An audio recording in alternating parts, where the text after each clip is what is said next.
అదే కర్ణాటక వాళ్ళకు ఒక అద్భుతంగా కర్ణాటక భవన్ కట్టుకున్నారు అధ్యక్ష. అక్కడ ఉన్న ఎమ్మెల్యేలు కానీ లేకుంటే కర్ణాటక నుంచి వచ్చిన వారికి కూడా చాలా ప్రయారిటీ ఇచ్చేసి అద్భుతంగా కర్ణాటక భవన్ కట్టుకున్నారు అధ్యక్ష. తమిళనాడు భవన్ కూడా కట్టుకోరు.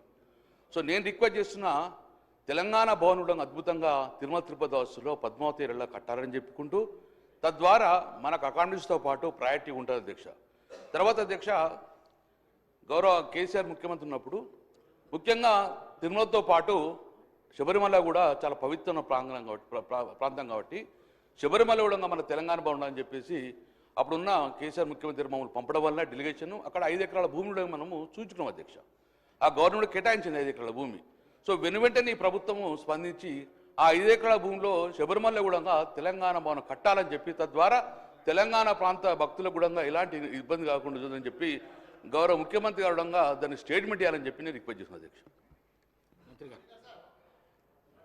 నోటెడ్ అధ్యక్ష. శ్రీ ప్రశాంత్ రెడ్డి గారు. ధన్యవాదాలు అధ్యక్ష. అధ్యక్ష, ఇది నా నియోజకవర్గంలోని భీమ్గల్ మున్సిపాలిటీకి సంబంధించినటువంటి విషయం అధ్యక్ష. ఇక్కడ గత ప్రభుత్వంలో 100 పడకల ఆసుపత్రి మంజూరు చేసుకున్నాం అధ్యక్ష. అయితే ఒక 80% వర్క్ కూడా కంప్లీట్ అయిపోయింది అధ్యక్ష. ఇక్కడ ఆరోగ్య శాఖ మంత్రి గారిని దయచేసి కొద్దిగా వినాలని చెప్పి కోరుతా ఉన్నాను. 100 పడకల ఆసుపత్రి గత ప్రభుత్వ హయాంలో మంజూరైంది.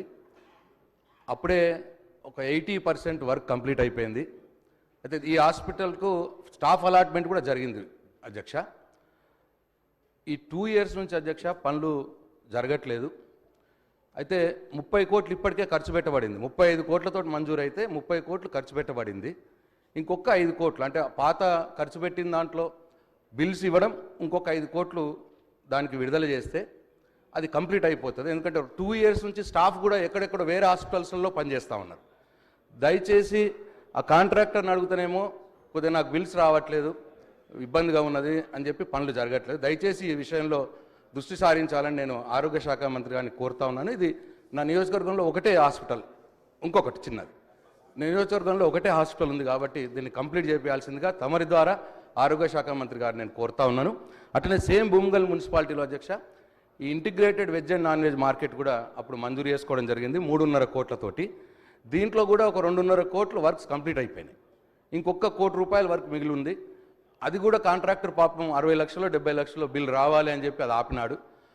ఈ విషయంలో కూడా నేను మున్సిపల్ శాఖ మంత్రి గారిని మీ ద్వారా లేదు శాసనసభ వ్యవహారాల మంత్రి గారిని నోట్ చేసుకొని చొరవ తీసుకొని ఈ integrated veg and non veg మార్కెట్లు ఆ కాంట్రాక్టర్స్కి బిల్స్ విడుదల చేపించి ఆ కొద్దిగా మిగిలి ఉన్న పనిని కంప్లీట్ చేస్తే మున్సిపాలిటీకి ఇప్పుడు అక్కడ రోడ్ల మీద కూర్చుంటున్నారు అధ్యక్ష. మార్కెట్లో అంతా కూడా మార్కెట్ లేక రోడ్ల మీద కూర్చొని ఇబ్బంది జరుగుతాను టౌన్ ప్రజలకి. ఈ 2 విషయాలు దయచేసి భీమ్గల్ మున్సిపాలిటీలో 100 పడకల ఆసుపత్రి